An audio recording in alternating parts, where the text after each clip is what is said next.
one man saying that is fine. If that's your opinion and you're not in it, that's fine. But there is an entire market of millions and millions of people that agree that it is a store of value. So, you can think one thing, but there's also a market, and markets tend to become efficient over time.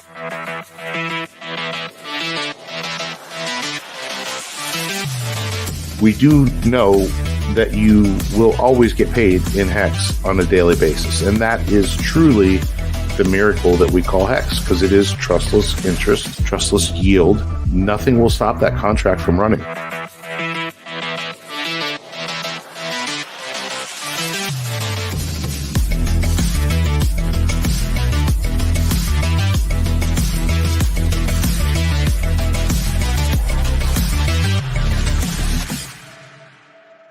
Axis Alive.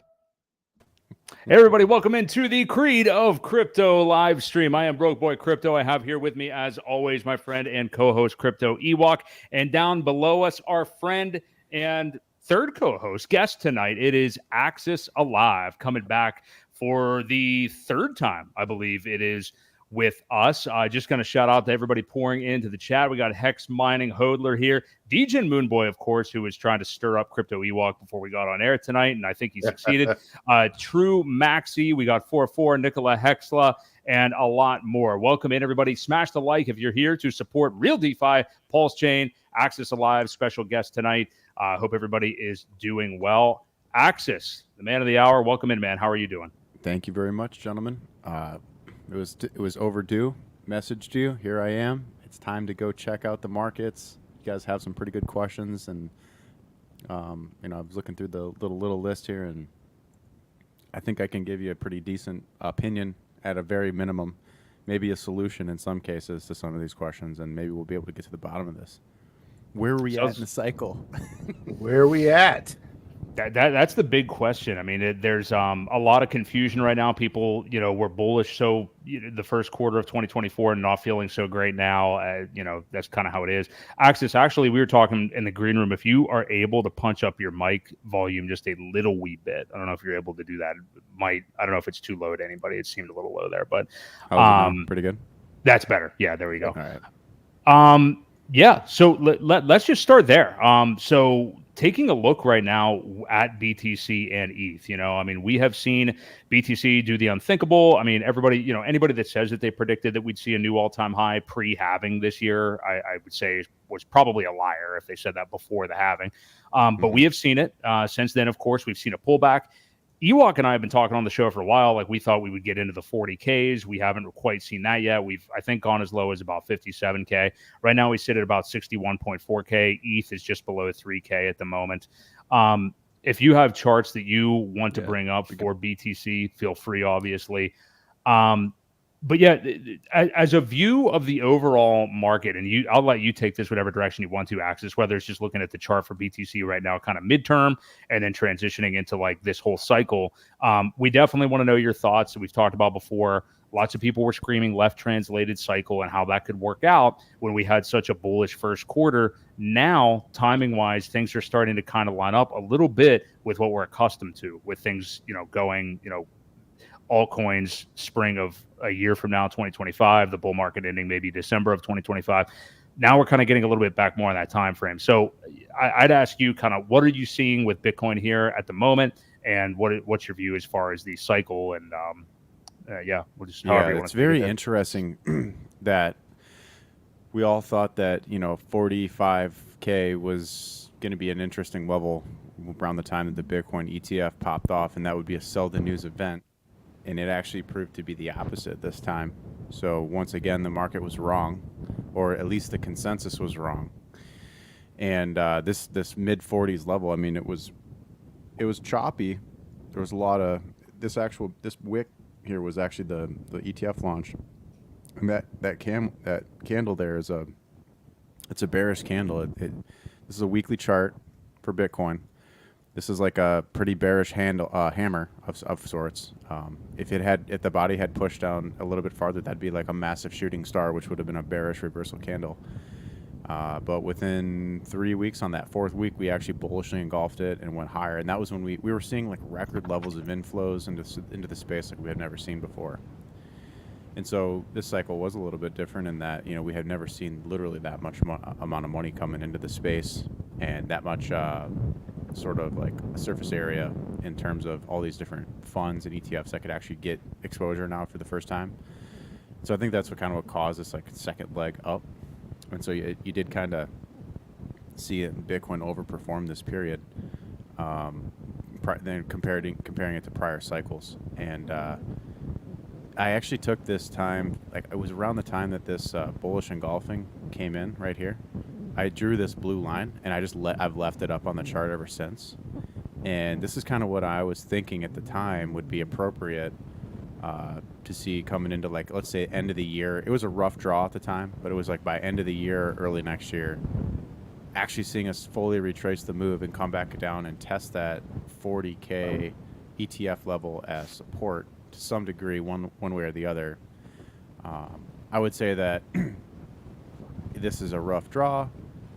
It's probably a little too far right translated. If we're going to see this actually pull back that hard, it may actually happen sooner. So maybe like, you know, before the end of the year, and then next year we would see an up move. So of course I can throw fractals on here and bars patterns and give you guys an idea of how I think this could play out and whether or not this is bullish or bearish. I think I want to just echo some statements that one of my favorite analysts in all of crypto has been talking about, which is... Hey, Axis, before you go, you're starting to get that really heavy background audio noise. I don't know if you want to unplug and plug it back in. Yeah, it's almost like a fan. Yeah, there we go. It's like almost like a fan is hitting it or something like that. Is that better? Much better.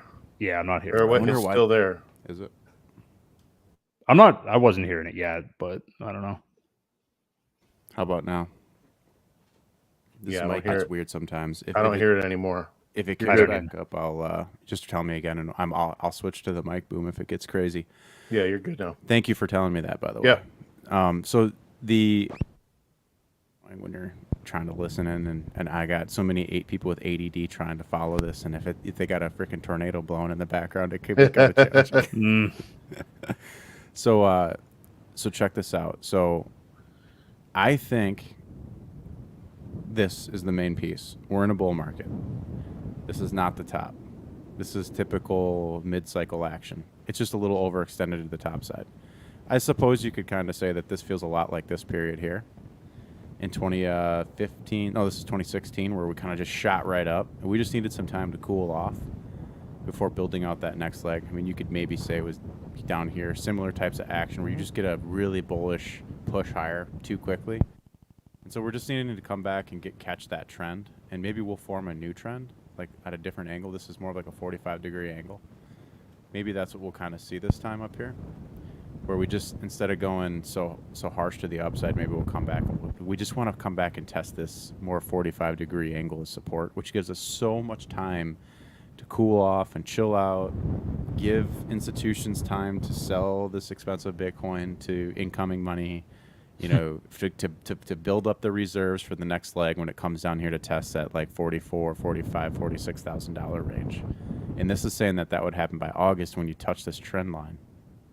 And so what Steve Courtney says is he looks at the 2-month chart, candlestick chart, and each one of these candlesticks represents 2 months of price action. And he's looking at this last monthly print, and he's seeing this tornadoes back.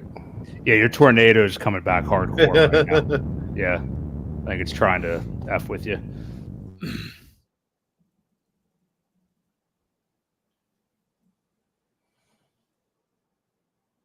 All right. Quality won't be as good, but That's I all gotta right. get that figured out.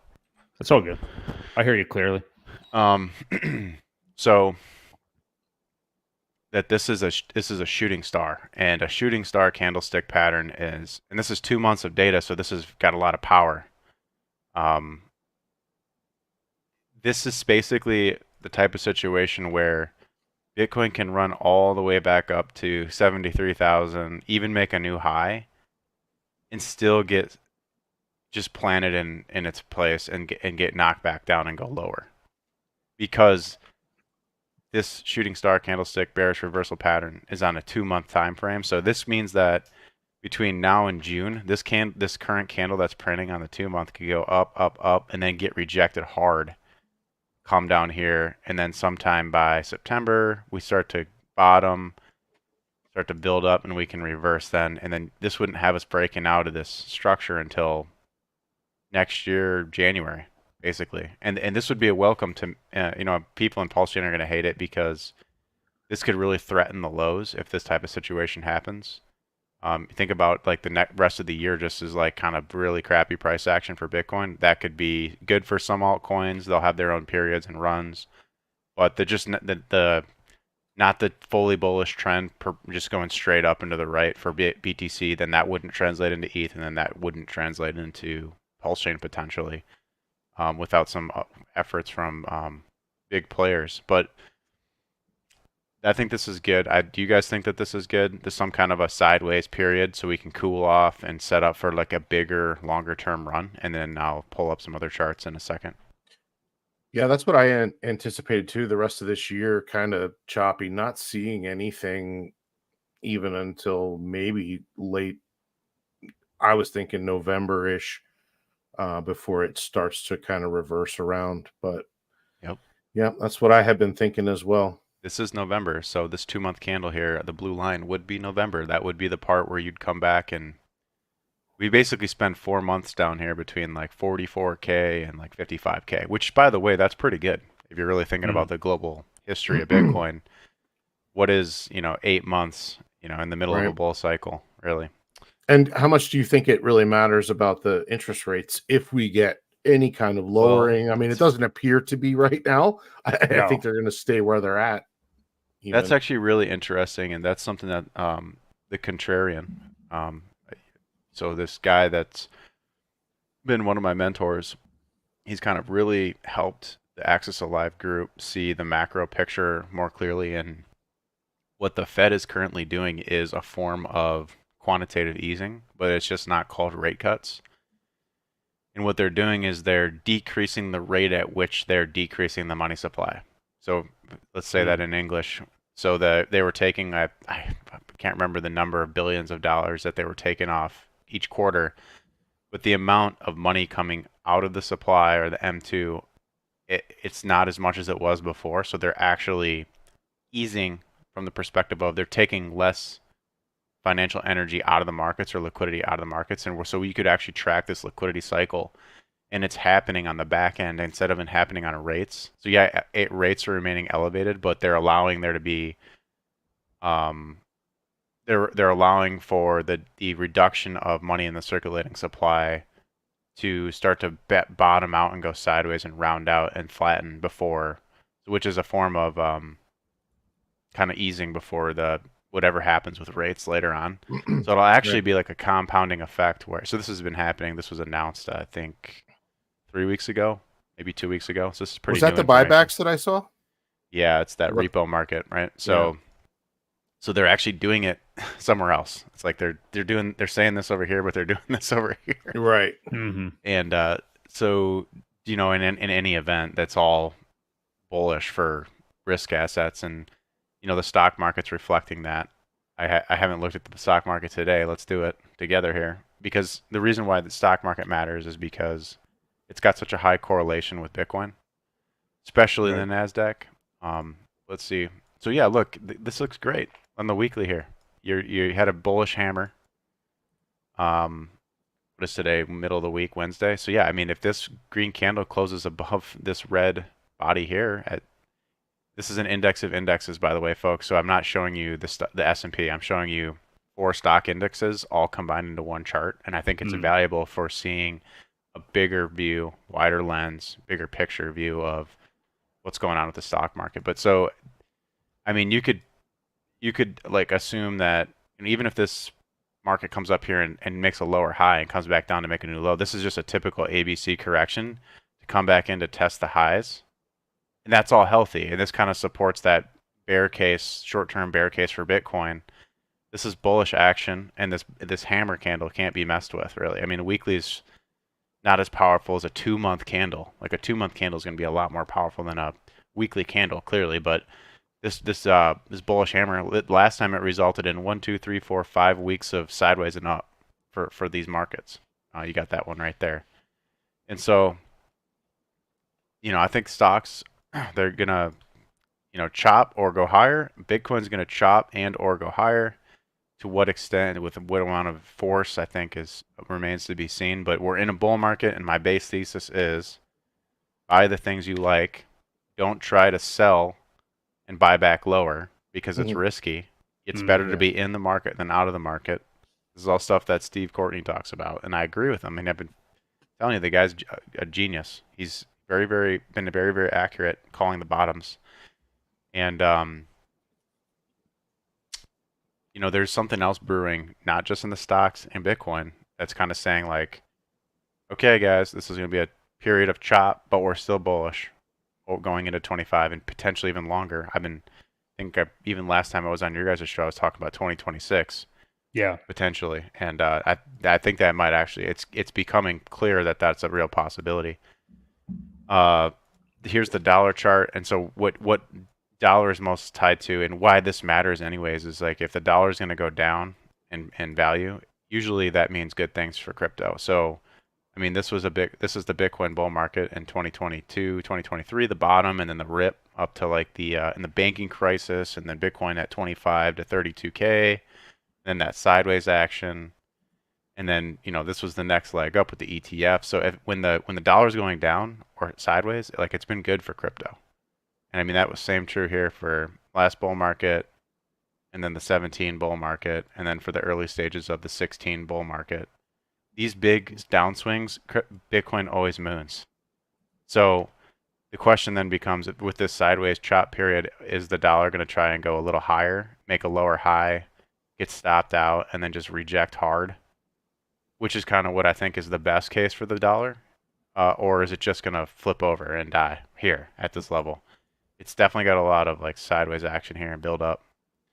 And so just on the technicals alone, I don't need to know anything that's going on the back end with the dollar necessarily here, just that even in the case where it makes new highs and goes higher, you could get a double top, you could get a cup and handle, which this would be good for crypto.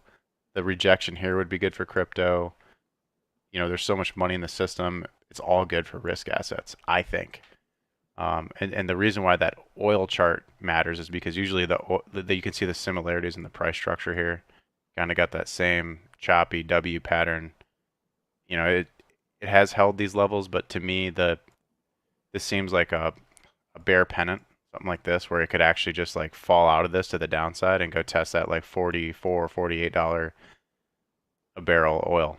And so, if this happens, it's gonna be part of the what do they call it, the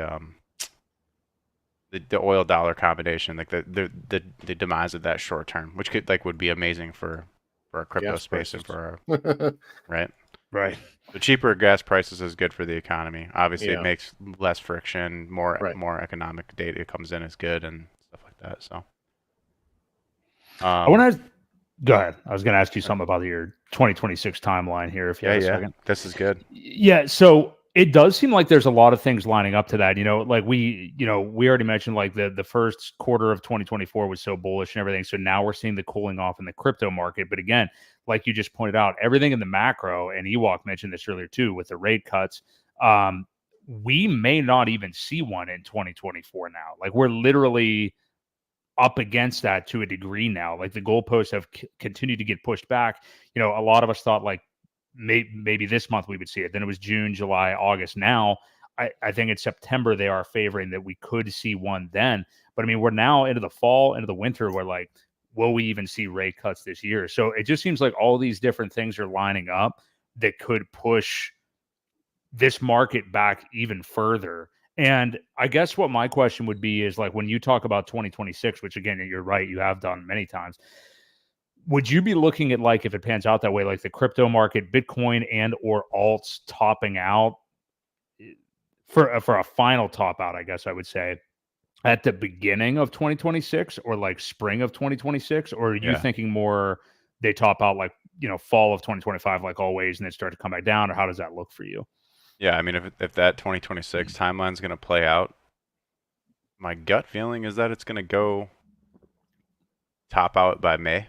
I did this like chart. I mean, you might have seen it, where if you just take this kind of early days of Ethereum price action, looking forward, we get that sideways action here.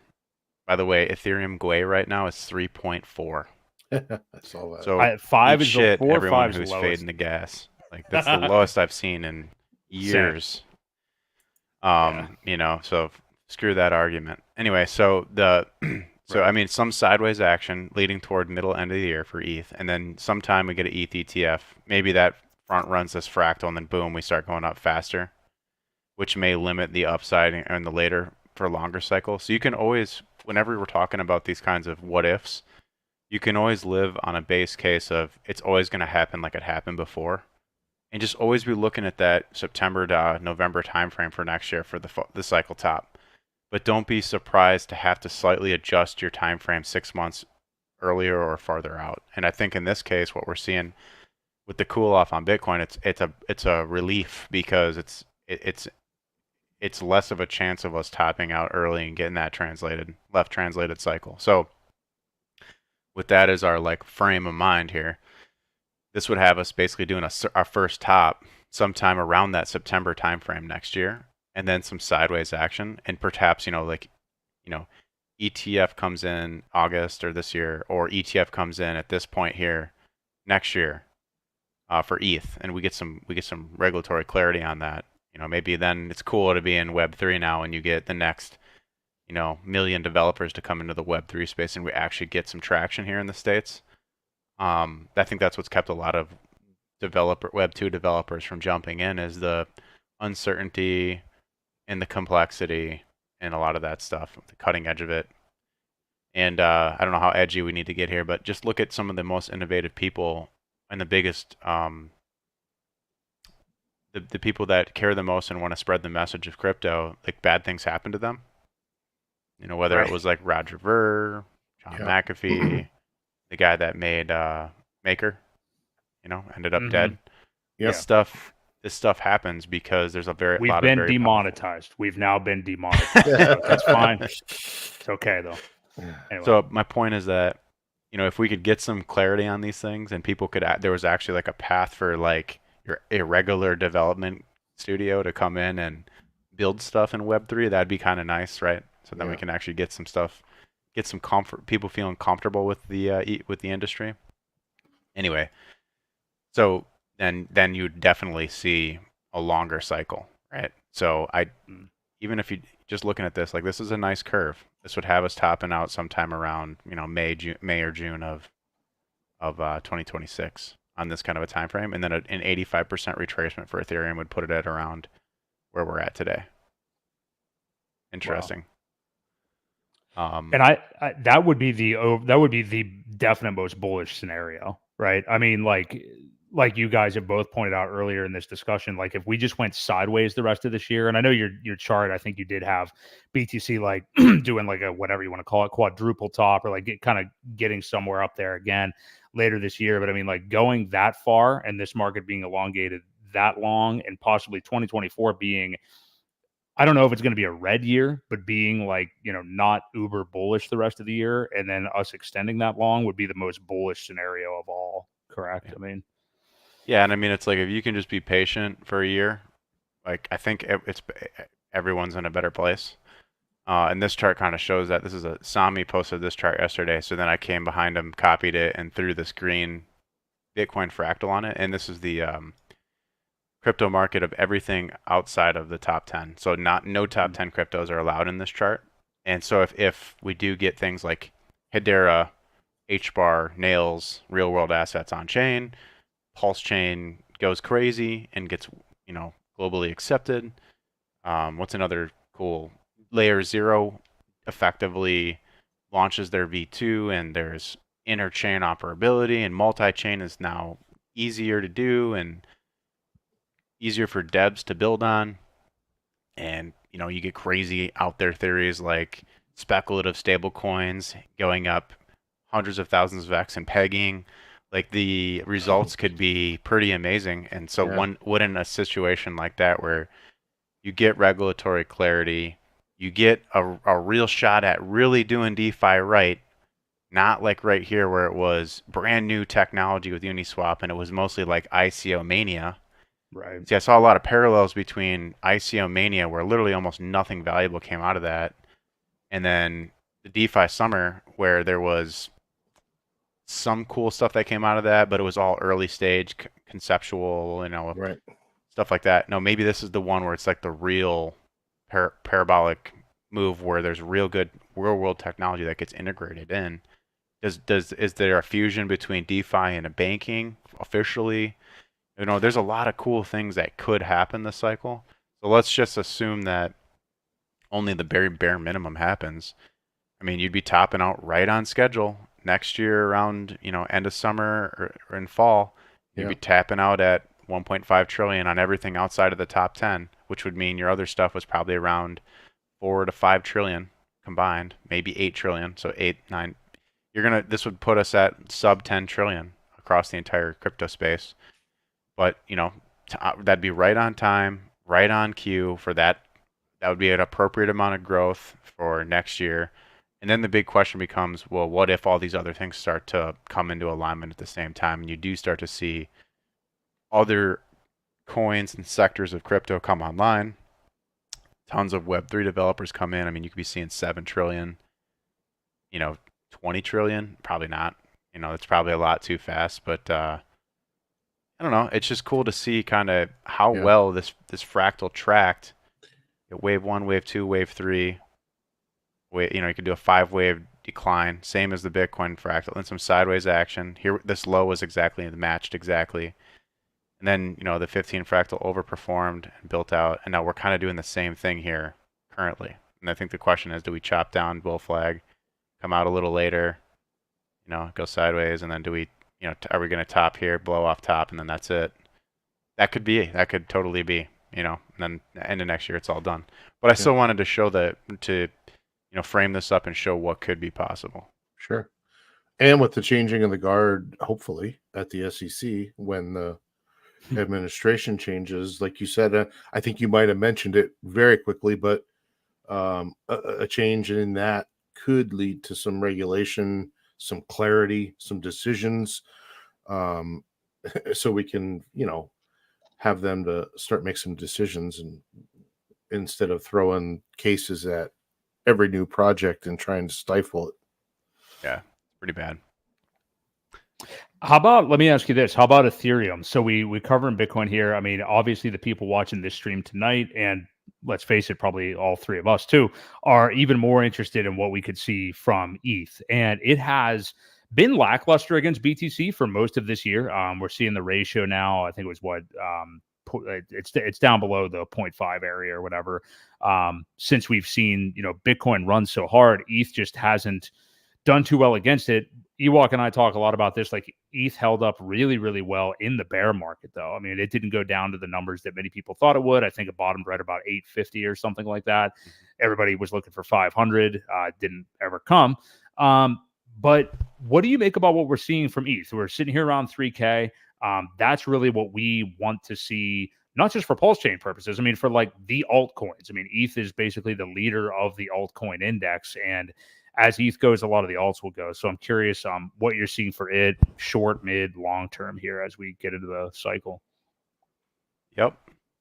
So we'll start with this again, the giant rising wedge. So this is ETH only, with just previous fractal data, and so kind of gives you a visual of how long it could go for if this stuff remains super bullish and you get the ETH ETF, and the price would be, I mean, look, if Bitcoin's going to 240, I don't see why ETH couldn't hit 25 to 32,000 per ETH, which would be crazy. But that's like what it's saying. So that's on the that's the base case here, I think, if it's going to play out like it has in the past with a little bit of an extended cycle.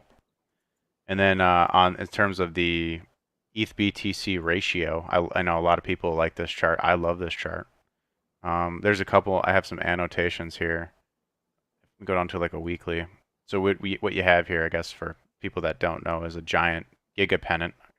I coined this the gigapennant because it started here in like January of 17, and it's basically ETH has been consolidating and getting squeezed down into this channel for years, 8 years plus now, and just recently it actually broke this to the downside. So it's the significance of the gigapennant is almost none now at this point, and then this basically is an invalidated pattern.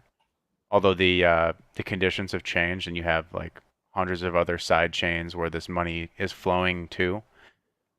This doesn't make ETH necessarily less valuable against Bitcoin. It just means it's being used more, I think, in my mind. And that Bitcoin is probably showing strength relative to ETH because of things like that ETF, and the narrative is super strong.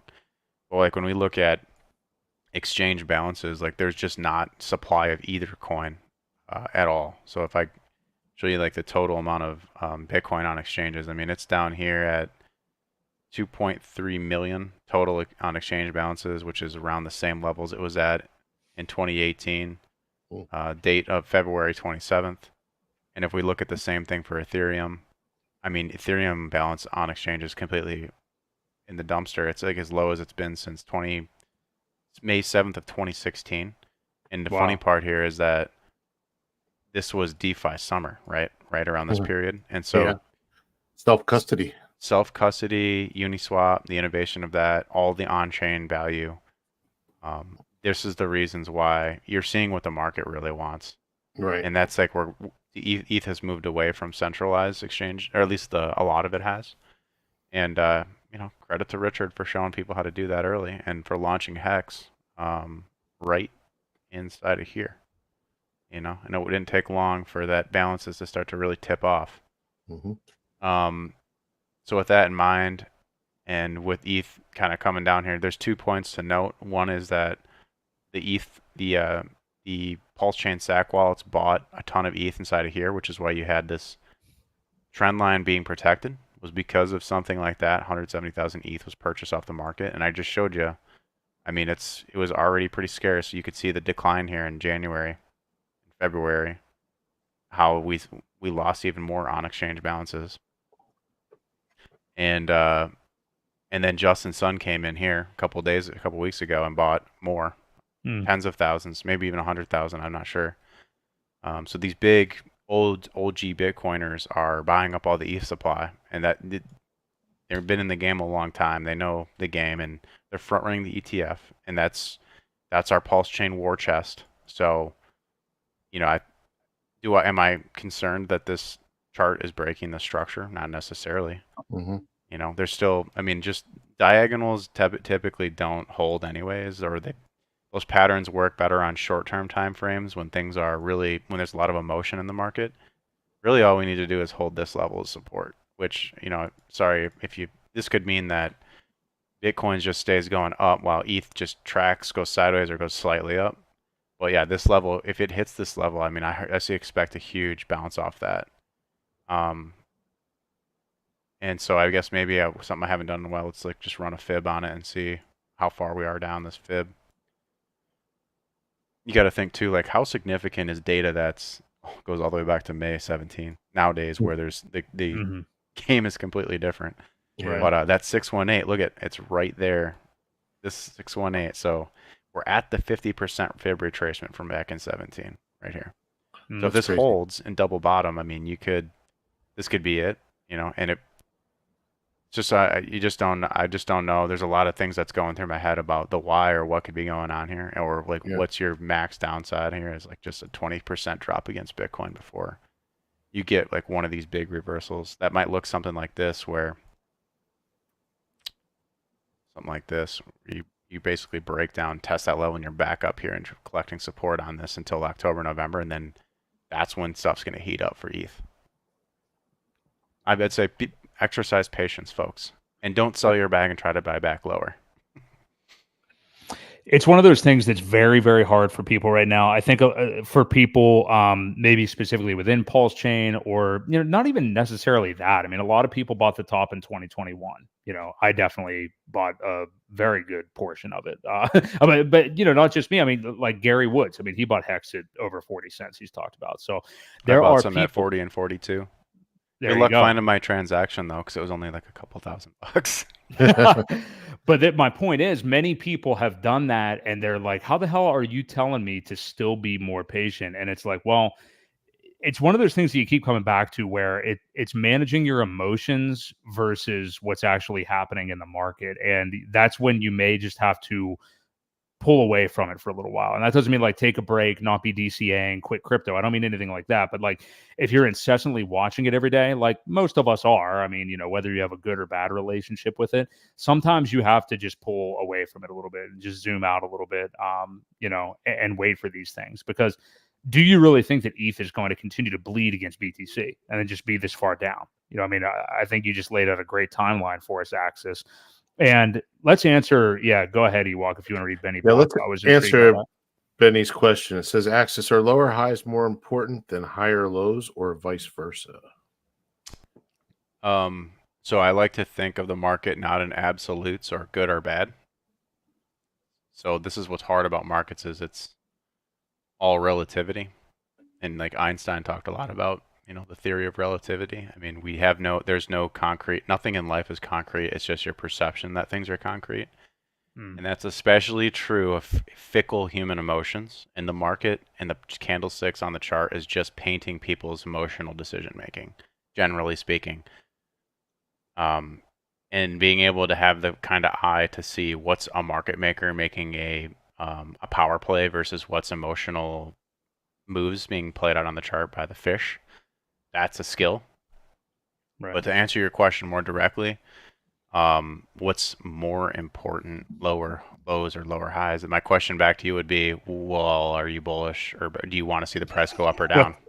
Right. If you'd want to see that, because most people come from a frame of mind that everybody wants to see the price go up. Not true. There's a lot of people making money on PulseChain right now because the prices are going down. And if you really want to know more about that, you should really think about looking into the experts in DeFi that are making money through LP. And why did the hex chart go down for 2.5, 3 years? Because somebody was making money, and it wasn't all just hitting the sell button. Like there's opportunities when you get these layered LP. I'm going off on a tangent now, but when there's these layered LPs, you could have like 10 different LPs set up, and if one moves one way and the other moves the other way, you get filled on the thing you want on the third one. Like there's games being played there. So like the DeFi game is super fun because it's so multi-dimensional. It's like playing a video game. And so I think part of my mission here is in the next year to 2 years, is to gamify it and make people understand the game at a deeper level. Because the whole mindset of buy low, sell high is so 2001. Like it's so old school. Like that, there's so many other ways to make money, even just earning potential in like the BBC farms, the ink farms. When 2Fox comes online, there's earning potential there. And rather than living in a state of fear and thinking about impermanent loss this or risk taking that, once your bag size is to the point where like where you're comfortable with like your RH core position or your Ethereum stack or your Bitcoin stack, it actually becomes like almost idiotic not to deploy some of that into somewhere where it can earn for you and put it to work. So yeah, I could spend a whole 8-hour, segment going on tangents about, the different games that can be played and how you can make money in cryptocurrency. But so if I'm going to assume that you like bullish environment, you like number go up, are lower highs or higher lows more important? I think was your question, right? Lower highs. Well, yeah, but he says in regards to the ETH-BTC pair, I think it has, and then he says it has higher lows, but also has lower highs. So because now it's become more clear to me, thank you for the question. I hope that my expanded answer wasn't overreach. No, I appreciated you saying that, because I thought that was good to cover too. Like there is no answer necessarily to that first question in a vacuum. Yeah, I thought that was good. Yeah, and so as long as we don't go below this level, technically it's still bullish. Like you could technically see this come down here and bounce, and that's still technically bullish. double bottom over like a massive time frame, and maybe we could actually go find that somewhere. Maybe the gold chart will give us that somewhere, like something that's been around for 1,000 years that gives us like massive structure like that. Here's one. So it came down here in 1982, and it came back down in 1985, 3 years later, to test that level. It came back down in that general region in 1993, full 10 years later. So it is true that in markets you can see those types of situations where even on long-term time frames, you can get tests of those same levels.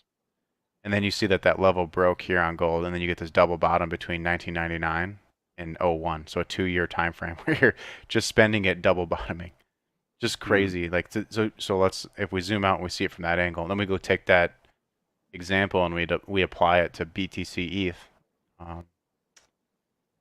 BTC, like, what do we really get? We got the test in 17 December, came back down and triple bottomed there in 2019, a couple years later. We broke that structure, double bottomed, higher lows, broke out, retested, and off to the races. And so yeah, it would be totally normal for us to come back down here, make a higher low, bounce off. I think this is, honestly, with all this context and what we're talking about here, it makes me feel not so confident that ETH can continually hold up against Bitcoin, because Bitcoin is Bitcoin. Institutions accept it, and there's a lot of money flowing into it. Right. And I think ETH is broken still, and so you're going to see money dilute out into other chains, which is good. It's by design, right? It still doesn't mean that you can't see ETH go to like $12,000, $15,000 and still be just chopping around sideways against BTC. Like, that's totally normal. Like, this chart could stay range bound or just make marginally higher lows and higher highs, and it could be at 18K while Bitcoin's at 240K. Right. That'd be okay as long as the money that is being made in ETH is starting to flow into something like PulseChain, where a lot of our interests are. Yeah, and I think that's important, that what you said, and I kind of thought that before, that the BTC ETH pair ratio has become a little more irrelevant than it used to be. For that reason, there's a lot of things that it's getting spread out across multi-chains, and people are starting to hold it in their own wallets, and there's not as much liquidity on the centralized exchanges between the two as a pair as it used to be, and that's all going to affect it. So I think that ratio is starting to become that it really doesn't matter anymore. Yeah. Let's take a look and see what we can find. I see two. Here's something about Ether. There's $2 billion on the Uniswap pools alone, and we all know that Uniswap isn't the only liquidity pool thing out there in the world. And so there's still $2 billion of value. You know, we peaked around 2.3 billion, and so look at these kinds of numbers, like BTC ETH here.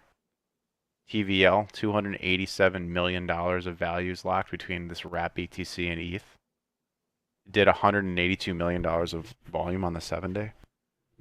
If I could look ahead, if I could go back to when I created the Axis token and think about what my dream scenario would be that it would fill the role of a blue chip, and that everyone that got in these days was able to make a killing on fees, similarly to how BTC and ETH OGs are able to make a killing on fees here on chain. That would be amazing.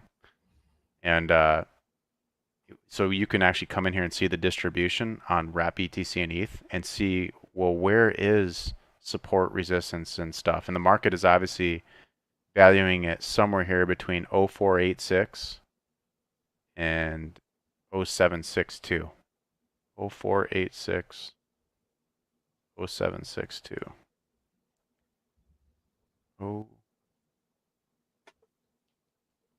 And 0762.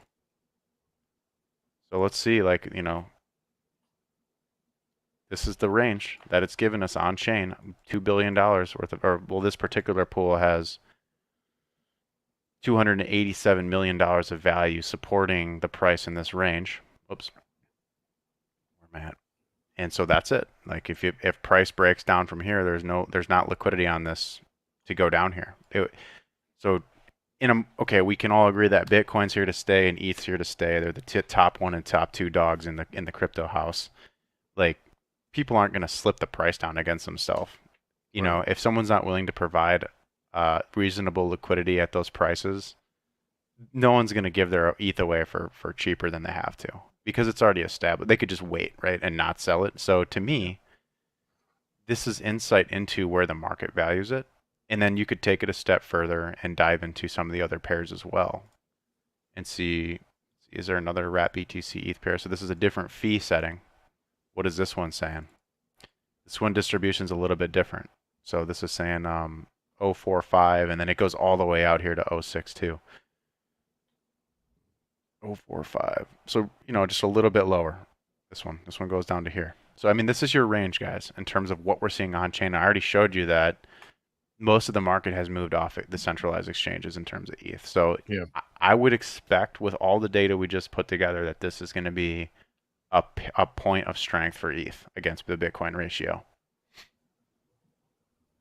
Good stuff. Nice. Definitely bullish for ETH. And just, again, like you already said, I mean, just kind of waiting for things to play out. So, with that, I didn't think we'd be 50 minutes into the show still talking BTC and ETH, but it was fantastic. Why don't we check out some PulseChain prices with where we're at right now? If you have anything you want to pull up, Axis. Oh, yeah. This is my favorite stuff to look at. I'm a holder. I am too. Yeah, I have a little bit of PulseChain. A little bit. I think Ewok might have a little. Let me just look in my wallet here. Yeah, a little bit. Okay. Yeah. For a broke boy, more like rich boy crypto. Yeah, exactly. Let's hope so. But yeah, basically looking at PulseChain, 40%, 42% below SAC right now. We have PulseX about 76% below. Wow, I didn't even know that was that far down. Yeah, it's crazy. Because I've only been watching these ratios, right? So like on the ratio, look how good that looks. Yes. In terms of Pulse, like PulseX is looking great. You know, it's not down here in the dumps like it was last year. You know, so let's start with Pulse. I drew this for the guys today. I was like, look, this is the point of the moment of truth. I want a double bottom right here at the bottom of this channel that was set up from the very start point. Switch that to yellow so it's brighter. From very beginning to the double bottom here last September, right after the SEC crash, September, August. That's what I want to see here. I want to see this level protected, and then we bounce hard off this level. And, you know, PulseChain conference coming up, that's bullish. I want to see a bounce here. And I think that's possible? Well, the indicators are saying that it's a possibility. We're starting to see like some sideways and positive slope on the MACD. And, you know, the amount of red on the MACD and these MACD prints on these bars are few and far between at this point. We're kind of just going flat, which is signaling that the market is stabilizing here. RSI, it did make the lowest level since the SEC crash. I think this would be a good level to see a higher low double bottom reversal. And so that's kind of what I'm looking for here, is like a bounce here in the next day or two on the RSI and see some strength come back into the market. And a place where the bulls are going to put their foot in the sand and hold down the fort, and maybe come up here and test this mid-band. And then on the volatility, you can see that the volatility is getting squeezed down into this channel like a pressure cooker, and I would expect like one final flush here and then a pop to the upside. And so the thing about volatility is, though, you never know the direction, right? But you just know that it's squeezing and getting ready to make a move. So there's definitely a clear indicator here that something's brewing for sure on the volatility. And if you zoom back out, you can see that this is significant insofar as like we had our highs from the January pumpage, and then we've just been consolidating in terms of volatility ever since. So with all that in mind, guys, to me it looks like we're going to at least try to stabilize and create support and hold this trend line. Diagonals are the least important, and that's something to keep in mind here. But if we just draw horizontal level here, this is still protecting that level that was where we double bottomed around right after liquid loans launched. And then here's where Richard said, I'm going to fight for your rights in January. And so we just tested it, and we're actually catching a bid here coming into this level. And you can see it by the hammer that's printing currently on the daily. And so I would expect that, you know, this level probably holds.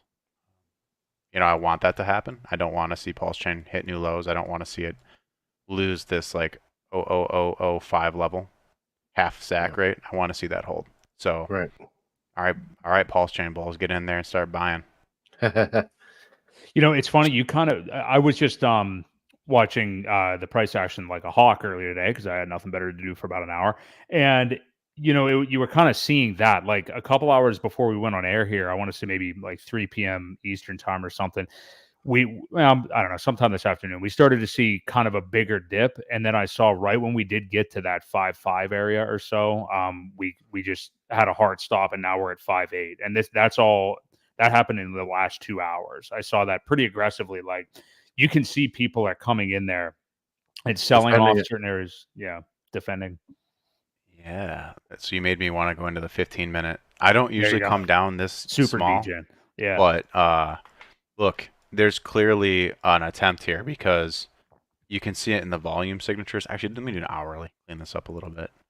So the hourly. Look at the volume signatures. So there was an attempted reversal here around 406 to 4064.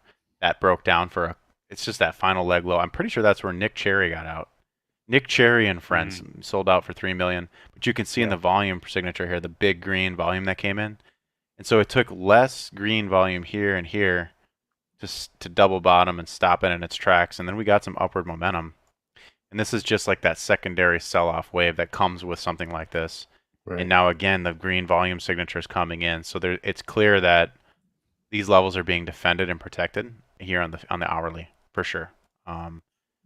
And so unless some big whale comes in and just deliberately wants to hurt the project or the price chart, and it's not met with big support, we could make new lows, but it's unlikely at this point based on these volume signatures. So in these hourly, you know, again, you only come in here to just look at stuff like that, and then you gotta get out of here because you're you'll get stuck in there and lost. Right. Sucks you in. It does. Yeah. So where do you think well, I was just going to say, where do you think that ratio between PulseX evens out at? Right on cue. So let's look at PulseX and Pulse ratio. I mean, it's been holding this midline of this channel now for since 100. It was 110 days last I looked. We're at January 13th. It's been 115 days, and yeah, it's protected. So to me, this is looking strong. It looks like it's on this kind of a curve, and it looks to me that PulseChain is going to lose ground to PulseX. PulseX is actually going to try to come up here and go 2 to 1. I think it's like around 2.3 to 1 or something right here, 2.4 to 1. But we're going to get up there around that 2 to 1, and I think that's fair value probably. It's actually a little bit probably undervalued here, and so I think it'd be appropriate to get up into that range and start trying to flip that level of support for the ratio. So do you think it's undervalued because there were about 2.5 to 3 times the amount of sacrificers for PulseX? I mean, so that's got to have definitely. That was my theory for a long time. Yeah, you know, that was my theory for a long time, and that's all played out now. And so, I think going into 6 months from now, when good stuff starts to happen for PulseChain, and you could maybe get upgrades for PulseX, you're going to see smart money start to rotate some of their positions in. I know the Fire Whale is famous and notorious for flipping his entire PulseChain bag into PulseX when it was down here at 4 to 1. And so you see how that worked out for him. And so I wouldn't be surprised to see other people come in and copy that strategy here at this level that's now being defended. Because I think ultimately there is possibility that at some point this cycle, PulseX can go 1 to 1 with Pulse, you know, at some point. I don't see it's not a non-zero chance that PulseX comes all the way up here, 140%, 2.4x gains over Pulse and goes to parity with it.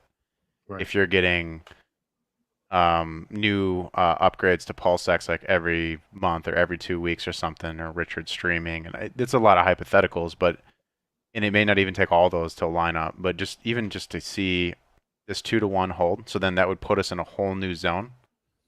And boom, this would be our new chart data. We'd be coming up here and we'd be playing around chopping around on here now. And then even if it broke down mid-cycle and then got back up, you know, I mean, by the end of, if this cycle is going into 2026, guys, that's way out here. I mean, that's a lot of time. It's a long way. It's a long ways from now. I mean, that where Pulse X can continue to grind up, you know, against the ratio and then, you know, peak up here at parity or even overshoot it. Like, we have seen nothing yet, and I would not rule anything out. And the reason why is because of what happened to Inc, guys. Like, Inc, look at this chart, man. This is Inc against the dollar, and it's just like, why would you buy this? Zen? Oh, yeah. Like, why would you buy this chart, right?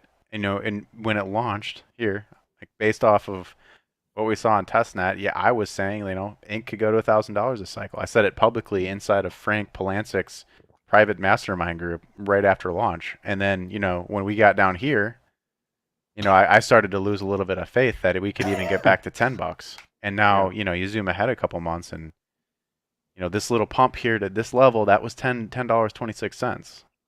And so it looks kind of like not so good here. But if I flip log, guys, like we've done half the work already. We've already hit halfway back up, you know.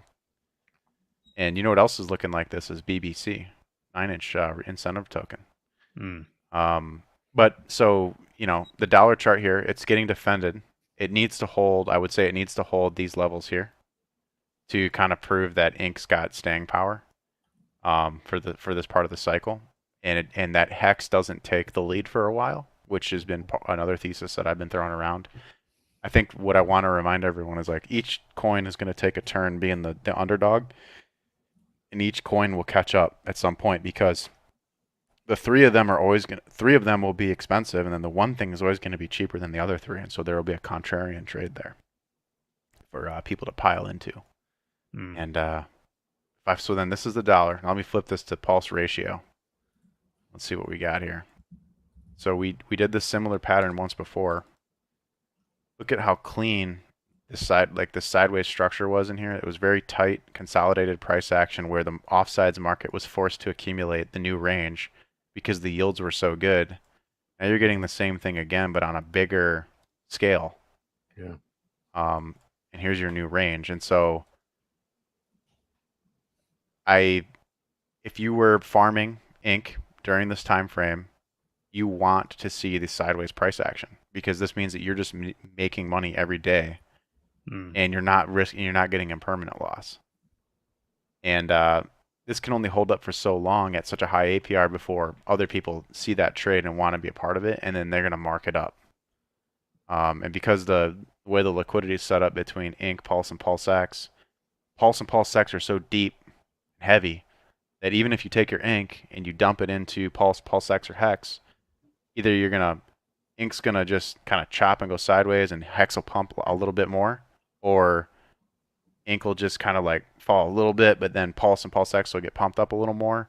But because it's imbalance in the ratio where there's less Inc to way more Pulse and PulseX, by dumping the little thing into the big pot moves up a little bit, and so any downside is mitigated with equal and opposite reaction of force that pushes it back up because of it's like a counterbalance. It would be different if the Inc rewards was getting dumped into stables and crossing the chain, and that would be like a leaky hole on a ship that's letting water in. But in the case of like Inc rewards being dumped into the other three coins, it's actually bullish for the ecosystem. So yeah. I want to say something about, you were talking about like PulseX and like the potential of it actually reaching parity with Pulse, which sounds crazy. I mean, we have seen it touch that 1 to 2 area before, and yeah, getting close to it again. One thing, the string of things you said that wasn't really that crazy to imagine is like the consistent updates to PulseX. I think that's exactly what some people may have up their sleeve, actually, timing wise for PulseX during this cycle. I mean, what would have been the point of, everybody was bitching so much about no single-sided staking right at launch and everything. I mean, anything that was announced in 2023 would have been kind of just a, the price action wouldn't have reflected it. You know what I mean? Because we weren't in a bullish environment. So I think there are many, many things for PulseX, whether it be limit orders, single-sided staking, whatever else you can dream up. I think there are other things coming that are just being waited on. So I don't think that's a crazy thesis at all. I think we're going to see all kinds of stuff roll out from that. And if you had any thoughts on that, that's fine. I wanted to ask you a follow up though, because you were talking about liquidity providing, and it always, not always, but like I heard you were just on with Corey and Dane the other day, and you were great on there, and I love those guys. I watch them every day. Ewok and I were talking a few days ago, and I watch them pretty frequently, but they were expressing hesitancy of even LPing the pool that most of us are comfortable with, the PulseX pool, which I understand. I mean, like if you're risk averse and you don't want, you're afraid of what ink may do or whatever, I get that. But I mean, that seems like just such a great opportunity for people to do right now. You mentioned it earlier, Axis, like the bigger your bags are, obviously, the more you're going to benefit. But even if they're not, it's a great way to get even more into this ecosystem and do what you want to do with that ink yield. So just, I guess, just generally, like talk about your thoughts on how beneficial liquidity providing, at least with the PulseX pool, could be for people. And I had a really good follow up for that. Just what the benefits of that basically are. I'll try to think what my other point was. Well, so with PulseX, if PulseX is going to moon against Pulse, and you like Pulse, expect to lose some of your PulseX, but you're going to get more Pulse. And then because you're getting ink yield, and with what the ink price could do in dollar terms, you could buy back, if you wait long enough and just accumulate, you could buy back the impermanent loss plus have extra capital left over from that. Now, that PulseX is the least attractive farm to me because the APR just isn't there versus like Pulse Inc. or PulseX Inc. And so the reason why I say that is because if you believe Inc. is going to still be valuable and it's going to be leverage on the other two, and these governance feature might get turned on. I mean, there's a lot of speculative what ifs, or some contract comes along and buys and burns it, or even just like the market stays off sides in the fact that it's the cheapest market cap out of any of them. There's a lot of reasons why Inc. can still stay higher for longer and be painfully higher for longer, that you'd want to capture that at this range here before the markup to like the 2x, which would put you up here around 100,000 PLS per unit, and then put that in the farm. And so upside, you're going to lose ink and you're going to get your pulse back, or you're going to lose ink and you're going to get your PulseX back, and you're going to be farming ink the whole time. So I really like the PulseX ink and the Pulse Ink farms because you're incentivizing it with itself and earning it back. So if your impermanent loss is in ink, but you're earning ink back, and you're earning it at like 3 times the rate that you're earning it in the PulseX farm, then why would you be in the PulseX farm? The only guys that should be in that farm are giga whales that have most of it over there, in my opinion.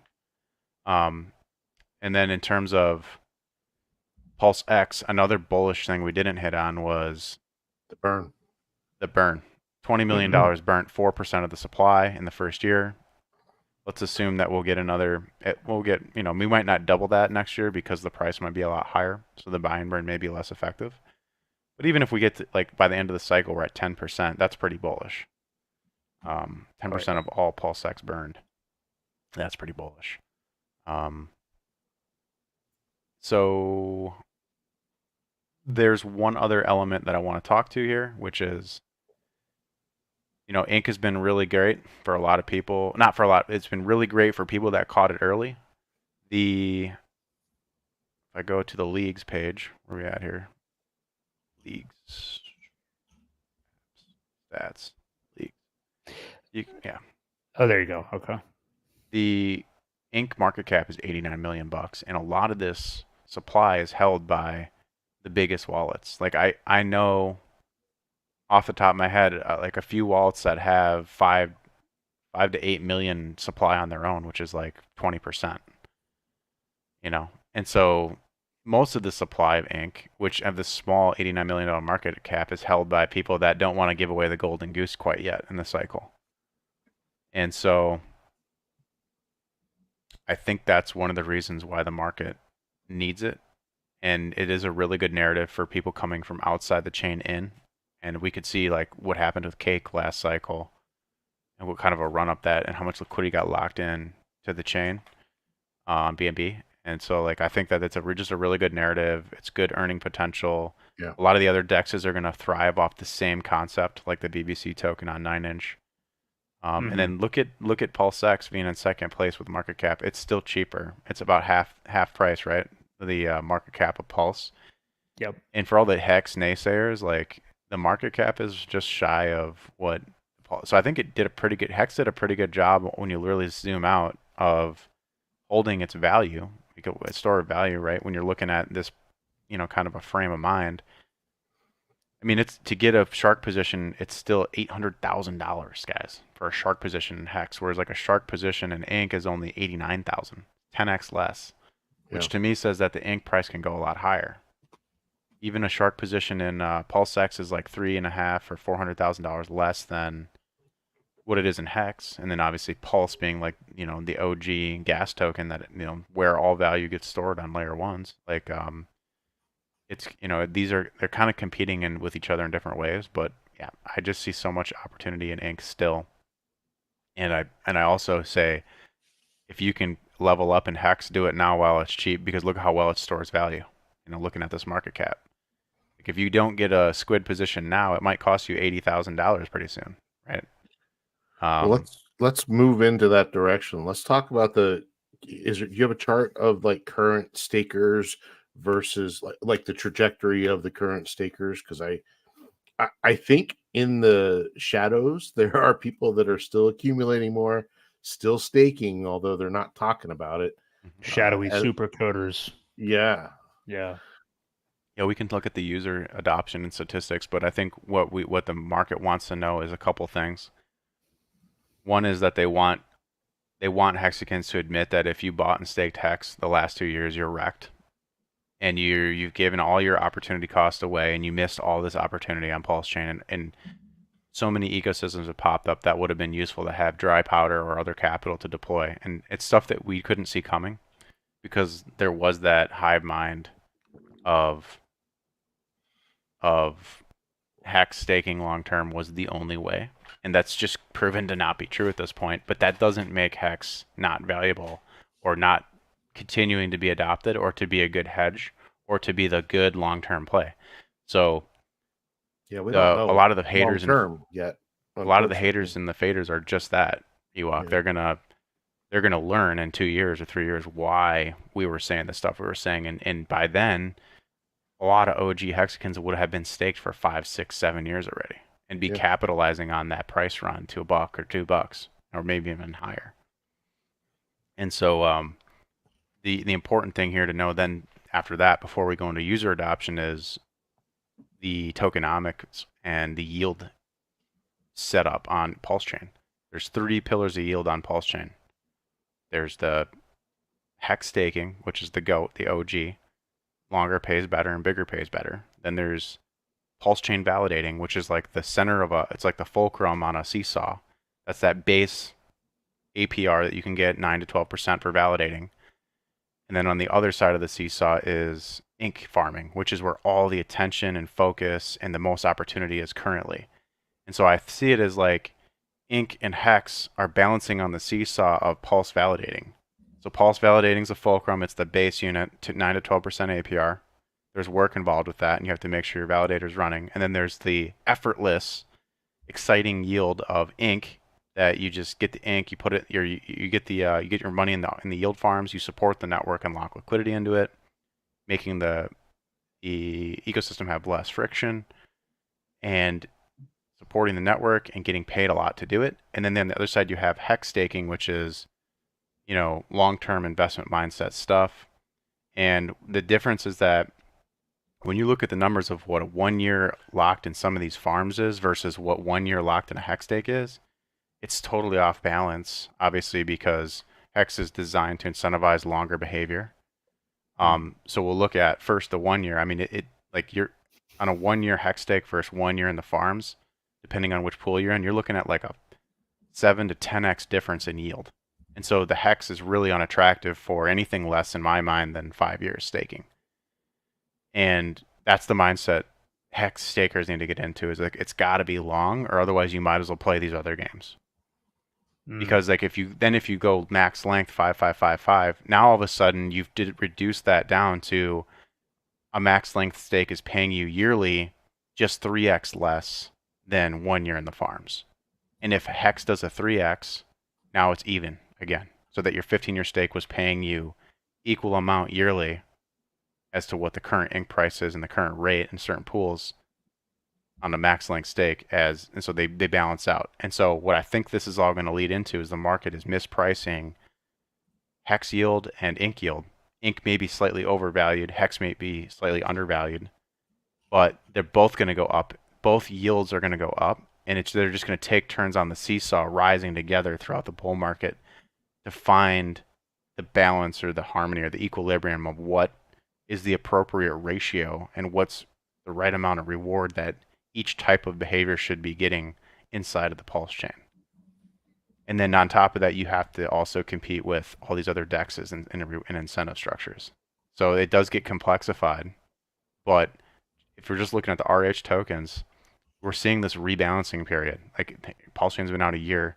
It's going to take 2 and 3 and 5 and 10 years to really rebalance all these systems out. And so you should be hedged by having a bit of each one of 4 of these coins. And you should be having, I think if you're staking Hex, you can't do less than 5 years.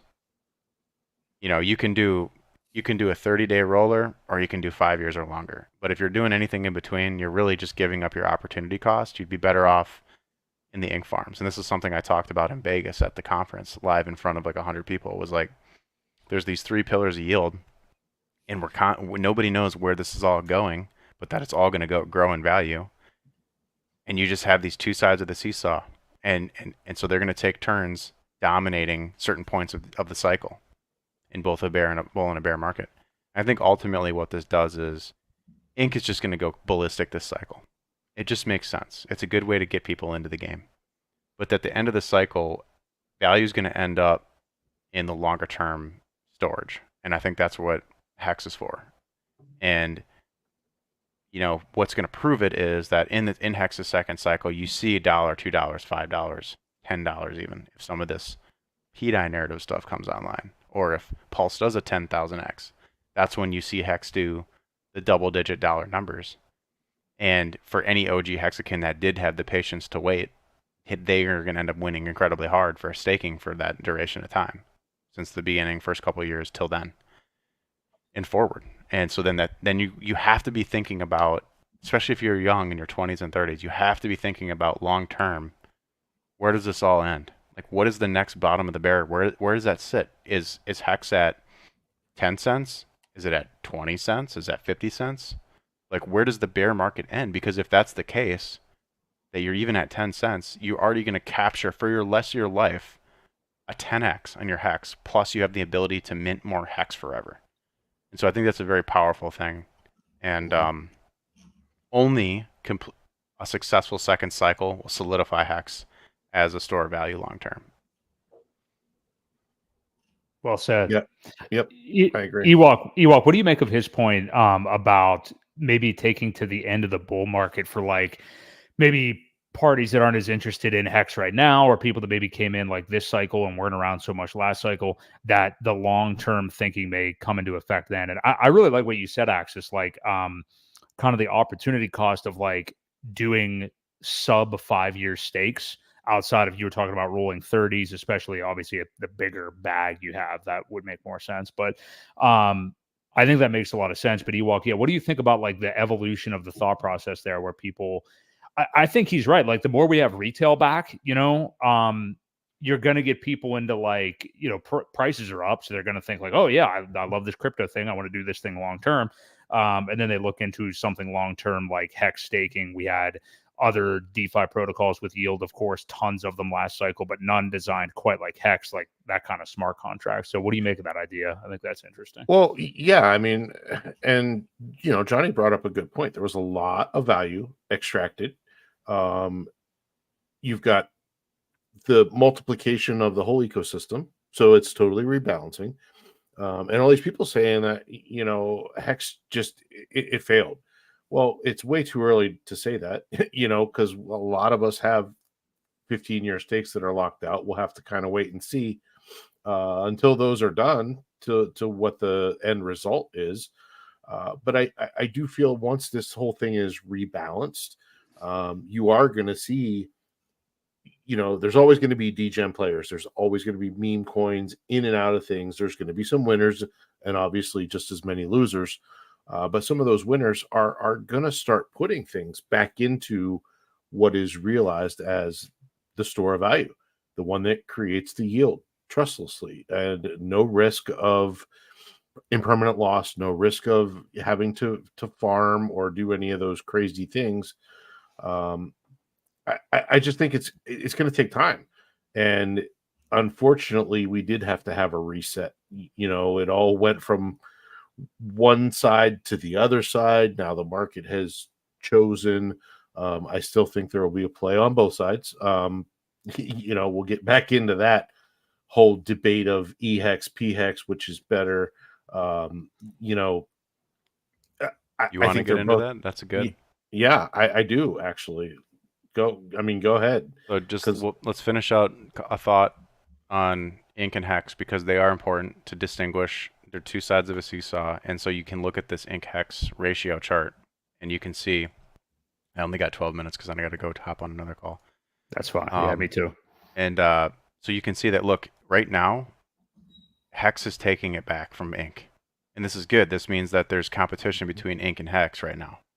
That Inc, look at Inc against Pulse, sideways. Inc against Pulse X, broken out, retesting the pennant, falling wedge, bullish, and sideways. But against Hex, Inc is starting to lose value to Hex. So the rebalancing is happening, and it's right here in our faces on this chart. Now, what about the combined Hex price? I know people hate this and fade this, but look, we just got done making a new all-time low on the combined Hex price, which was appropriate after massive brand damage was done up here for EHEX after destroying a perfect market setup. I mean, this thing, EHEX was looking amazing for continuation. It actually had busted up to 1.4 cents and had just started to tap into the BankX wall, and I mean, this was looking good. I mean, there's a shitload of people trading this on the ETH chain, like excited about a run to 3 to 5 cents, and it would have went. And then Richard fudded it. 4 whales stepped in and crashed it, and here we are, right? But that doesn't mean that it's not got value, or that I think it was important to get the liquidity across to PulseChain, and that we're trading over here because it supports the PulseChain is the place to trade narrative. And since the lows here, again, in Pulse terms, EHEX is looking tremendous. It's up off the wick low here. It's up 246%. You could have gotten 3.5x your PLS stack if you would have caught this wick low. And even if you caught the double bottom here, you could have been up 2.26x your Pulse stack by buying EHEX this time. And the Tropo deployer's buying it. Some of my whale buddies are buying it. Like, this is not done. EHEX to, if PHEX is going to go to $2 to $5, or PHEX can go $2 to $5, I don't see why this coin can't go to 2 to 5 cents or 10 cents. That's from 0.0014 to 14 cents is 100x. Crazy. And so the opportunities here as well, and it's always going to print more hex. So I mean, okay, this is good for its own reasons. It's riskier, blah blah blah. We don't know when gas fees gets fixed, blah blah blah. But for people with bags, this was a play to make. And then in terms of PHEX, I mean, this thing is amazing. I was live with Crypto Coffee. We were talking about this falling wedge and the ratio of PHEX versus Pulse, and it was range bound down here. And I was like, this thing's going to break out. And then boom, we broke out just days later. And now today, we reversed the bearish action, and we just went and tested the 618 again. This thing's going higher. PHEX is going to gain on Pulse here anywhere from 15 to 30% more against Pulse in the coming days and weeks, coming off this massive falling wedge that spans all the way back to August of last year. We've been in this structure for 253 days, and these things have power. And I mean, I think ultimately Hex is going to try and go up here and make new highs, which is at least 60%. Like, I mean, you're looking at 15, 30, 45, 70% on the way back to the highs. So, I mean, that's in Pulse terms. So do not fade the hexes, because once they're like 3 and 4 cents, dude, they get super expensive. Like, the market cap goes back up quick for Hex Yeah. when it gets moving. And we've been saying don't get left behind for years, but in this case, I really do caution you not to get left behind. It's just so out of favor. It definitely is not a favorite. And the price of the T-share, the T-share price as well. I mean, not even looking at that, it can explode quickly. Isn't there some large stakes that are coming out soon that will probably increase that T-share price? I don't really watch that too much these days because of the inflation and the people that are staking, they are affecting the T-share rate a little bit. And how about this? How about Crispy and I come back on with you guys soon, next couple weeks, and we'll do a whole Hex deep dive. How about that? Sure. Sounds good to me. Because I mean, this is it's getting too deep to the point for what 7 minutes? 7 minutes. Yeah. I don't think we'll fit it in. Yeah, I hear you. Amazing. So stream, guys. I will ask you one question, and maybe you can answer it in the 7 minutes. The Flex protocol that came out. You made a comment that they fixed Hex with that protocol, and I didn't think it was broken, but I would like you to expound upon that comment and let me know how you thought it fixed it. That was more tongue in cheek, Ewok. Okay. I didn't mean they literally fixed it. Hey, it's Twitter. It's Twitter. It's just words. funny. So right, you gotta curate a narrative, right? And so, I mean, it's got there's $2.3 million of Hex DC minted. Instead of that $2.3 million getting dumped on the market, it got minted in the form of Hex DC. Right. And that means that there's 521 million Hex, which is $4.5 million of value locked in that protocol. Sure. So it's a release valve that takes pressure off the market price that you can get value somewhere else. And that's what I mean by it. It probably, instead of saying it fixed it, it probably just added an add-on attachment to it that gives it extra utility. And the more of this that gets built around Hex, the better. So could someone make a Flex-like protocol for the bridged Hex on PulseChain and do the same thing with that token? Oh yeah. Why hasn't that been done yet? You got to build it. You got to build it, Ewok. It's Ewok. up to you. I just gave out my idea. Don't do it. Don't give out your ideas, dude. People will take them. Now we're going to see Flex upgrade to add EHEX probably, the bridged in. Well, run it by Jesse. Ask Jesse if it's possible to add another token, now at this point, at this phase, and then you have it all in house. Yeah. Or just a separate protocol. Either way. Does the same thing. I mean, they got the code, right? Change your tickers. It would probably work the same way. Yes, sir. Good idea. I didn't even think about that for some reason. But yeah, there's probably people working on cool stuff to do with the bridged in EHEX, I would say. Yeah. It's comical to me, like the amount of faders. Like that one, I've made more money on EHEX on the bounces. It's like, it just blows my mind. That people just want to... I think the play after the RH death tweet that everybody, that was the most obvious thing ever. You know what I mean? Well, what was this? Wasn't it down 70% in a day, I believe, if I remember? 84%, I think. Oh my God. It was crazy. Yeah. I mean, while there was people in my, I was a huge EHEX bull at that point, and it was a perfect technical setup. Everything about that should have played out to the upside, and it didn't because of one man doing, what he did. So it was a minus 87.8% in 5 days. Yeah. Not the first time we've seen that in EHEX. But let's correct that. It was a lot of people reacting to what one person said. Yeah, exactly. Yeah. It was. I don't know how necessary the tweet. Whatever. We could have that conversation for probably 15 minutes. But yeah, I think it was a good thing because I was so mad. But here's the thing: is like, it brought so much of that liquidity to PulseChain where it's deeper, and so now there's other opportunities over here. Now you can take Flex protocol. You can't do Flex with that one. You can put EHEX Hex in 9mm and make good fees, higher APR than short-term staking, or you can put it in the BBC farms for a pretty good yield, EHEX Hex. And so there is opportunities over here too. That's just not, and it's higher APRs than short-term staking. So Sure. I mean, all this stuff's going to build out and be more and more valuable. Is honestly how I feel about it. So Perfect. I think so too. Yeah, and we are still early on, despite what it may feel like. So I understand everybody's frustration with price action and stuff like that. But crypto's dipping right now. Axis, I think, laid out a beautiful timeline. If you want to go back and watch the beginning of this stream, first half hour or so of what Bitcoin may do over the next year, 2 years, really, and why we may be in store for something really, really good if we just continue to be patient. So step back from the markets if you need to. But yeah, awesome stuff. Axis, any kind of final words you want to give everybody or anything tonight? Thanks, guys. I have a bunch of streams coming up.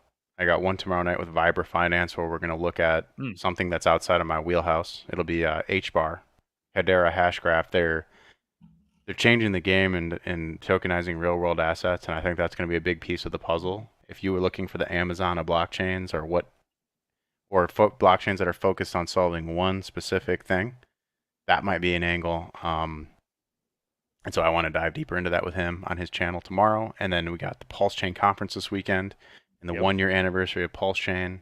Potentially we will see a double bottom in price action and a huge rip during that, maybe. Yep. Shout out to Maddie for the work he's doing putting that together. Yep. He was dropping in the chat earlier tonight. He was in the chat earlier. Yeah. Yep. I'm opening for that too. So, thanks, Nice. Maddie, for giving me, exposure on there and for me to help pump PulseChain. That's what I'm here for. And tell everyone where they can find you.